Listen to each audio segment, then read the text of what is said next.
Capítulo 4. O quarto dia, a segunda fase da criação, a glória dos corpos celestes. Gênesis 1 versículos 14 a 19. Disse Deus: haja luminares no firmamento dos céus para fazerem separação entre o dia e a noite, e sejam eles para sinais e para tempos determinados, e para dias e anos. O quarto dia da criação é um dos mais fascinantes, pois marca a introdução dos luminares no vasto firmamento. O Criador, em sua infinita sabedoria, prepara agora o céu para que, além de beleza, ele tenha um propósito: governar o tempo e trazer luz e orientação. O cenário da criação já está começando a ganhar forma, mas algo ainda faltava: o toque final nos céus, que dariam ao homem mais uma prova da ordem e do amor de Deus. No início deste dia, os céus eram vastos, uma imensidão de espaço que aguardava os próximos elementos da criação. O universo estava prestes a receber os primeiros luminares, e com isso, mais um reflexo do caráter divino seria revelado. O Sol, o soberano do dia. Primeiro, o Senhor decidiu criar o Sol. Imagine esse momento: uma imensa bola de fogo começou a surgir no firmamento. Um brilho intenso, pulsante, surgiu na vastidão do céu. Como um rei que toma seu trono, o Sol apareceu para governar o dia, um símbolo de poder, calor e vida. Era como se o próprio firmamento se curvasse à chegada dessa estrela, que a partir de então seria a principal fonte de luz para toda a terra. Deus deu ao Sol o papel de aquecer o homem, de dar vida às plantas, de fornecer a energia necessária para que a criação pudesse prosperar. O Sol não era apenas uma fonte de luz, mas um símbolo da autoridade e provisão de Deus. Quando ele brilhasse nos céus, tudo que tocasse ganharia vida. Os brotos de árvores criados no dia anterior agora aguardavam a luz para iniciar a primeira fotossíntese. As sementes no solo começariam a responder à sua presença, gerando raízes e crescendo para o alto, como se buscassem o calor de seu novo soberano. Imaginar o surgimento do Sol é vislumbrar o poder de Deus em ação. O universo, até então apenas iluminado pela luz que emanava da própria presença divina, agora teria um novo luminar. O Sol, com seus raios majestosos, começaria a iluminar o cenário da criação, prenunciando o que ainda estava por vir. A Lua, governante da noite. Mas o Criador não parou por aí. Depois de colocar o Sol no firmamento, ele preparou o segundo luminar, a Lua. Ela seria a governante da noite, uma luz suave e serena que proporcionaria descanso ao homem e às criaturas. Se o Sol era a representação da força e do poder, a Lua trazia consigo a paz, a calma, a serenidade das noites que viriam. A Lua foi cuidadosamente posicionada no céu, para que, ao contrário do Sol, ela não cegasse com seu brilho, mas guiasse com sua luz suave e reconfortante. Ela era um reflexo da luz do Sol, mas adaptada ao tempo de repouso. Imagino Deus pensando no descanso do homem, providenciando não apenas um ciclo de trabalho durante o dia, mas um período de descanso durante a noite. A Lua, com seu brilho prateado, seria um companheiro fiel nas noites escuras, uma fonte de luz e orientação. Suas fases, que mais tarde seriam descobertas pelo homem, também seriam um sinal do tempo, das estações, dos ciclos da vida. As estrelas, testemunhas eternas. E então, como um artista que coloca os últimos toques em sua obra-prima, Deus criou as estrelas. Elas não foram colocadas no céu apenas para enfeitar o firmamento, mas também para serem sinais.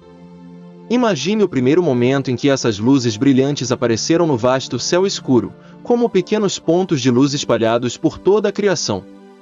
Eram incontáveis, cada uma com um propósito específico, cada uma criada para refletir a glória de Deus. As estrelas seriam testemunhas silenciosas do tempo e da eternidade. Elas brilhariam nas noites mais escuras, guiando marinheiros, pastores e todos os que olhassem para o céu em busca de direção. Para o homem, as estrelas seriam como pequenos faróis no firmamento, apontando para a imensidão do universo e para o Criador que as colocou lá. Elas não apenas iluminariam a noite, mas também serviriam de guia, sendo usadas pelo homem para calcular o tempo, as estações e até os anos. Cada estrela, mesmo distante e silenciosa, seria um lembrete do cuidado de Deus e da ordem que ele estabeleceu na criação. O Senhor, ao criar esses luminares, fez também uma separação clara entre a luz e as trevas. O sol governaria o dia, a lua e as estrelas governariam a noite. Mas além do aspecto físico, essa separação carrega um significado profundo, um símbolo do plano de redenção que Deus já tinha em mente. A luz sempre seria um sinal de salvação, de redenção, de vida. As trevas, por outro lado, seriam um lembrete da separação, da perdição, da ausência da presença divina. Desde o princípio, Deus já estava mostrando ao homem que a luz seria o caminho para ele, e que, embora a escuridão existisse, ela nunca prevaleceria. A luz sempre retornaria, sempre venceria, trazendo consigo esperança e vida. A primeira fotossíntese, a Terra responde ao Sol. Enquanto o Sol se assentava em seu trono no céu, algo notável começou a acontecer na Terra. As árvores e plantas, criadas no dia anterior, começaram a responder à luz do Sol. Pela primeira vez na história, a fotossíntese ocorreu. As folhas captaram a luz do Sol e, em um processo maravilhoso e invisível, começaram a produzir energia para crescer, florescer e frutificar. A criação estava viva, respondendo ao comando divino. As árvores, as ervas, as plantas, todas estavam se movendo, crescendo e se preparando para o que viria. O Sol, com sua luz e calor, era o que dava vida a essas plantas, que logo serviriam de alimento para os seres que Deus ainda criaria. O primeiro pôr do sol e a primeira noite. Ao final do quarto dia, o sol começou a se esconder no horizonte. Foi o primeiro pôr do sol, o primeiro fim de tarde da história. As cores do céu mudaram, o firmamento se encheu de tons de laranja, rosa e vermelho. A criação inteira parecia parar para assistir esse espetáculo. As árvores, as águas, a terra, tudo ficou em silêncio, como se estivesse admirando a beleza da obra de Deus. Quando o sol finalmente desapareceu, a lua fez sua primeira aparição, trazendo com ela o brilho suave e as estrelas que começavam a pontilhar o céu. Foi a primeira noite, marcada por uma tranquilidade que ainda não conhecia o barulho dos insetos, dos animais, ou da movimentação humana. Era um silêncio sagrado, um momento de paz onde o firmamento estava perfeitamente equilibrado. O ciclo das estações e a ciência do tempo. Os luminares no firmamento não foram colocados apenas para trazer luz. Eles tinham um propósito muito maior: marcar o tempo. Com a criação do Sol, da Lua e das estrelas, Deus estabeleceu os ciclos do dia e da noite, as estações e os anos. Ele estava preparando o homem para entender as ciências que governariam o tempo e o espaço. A criação estava perfeitamente sincronizada, e cada elemento tinha uma função específica para que o homem, quando fosse criado, pudesse viver em harmonia com a natureza e o tempo. O quarto dia da criação revela um Deus detalhista, amoroso e intencional. Ele prepara o céu para que o homem, quando fosse criado, pudesse encontrar um mundo ordenado e cheio de sinais que apontavam para sua glória. Os luminares não eram apenas fontes de luz, mas também testemunhas do amor de Deus, que desde o princípio estava preparando tudo para a chegada do homem.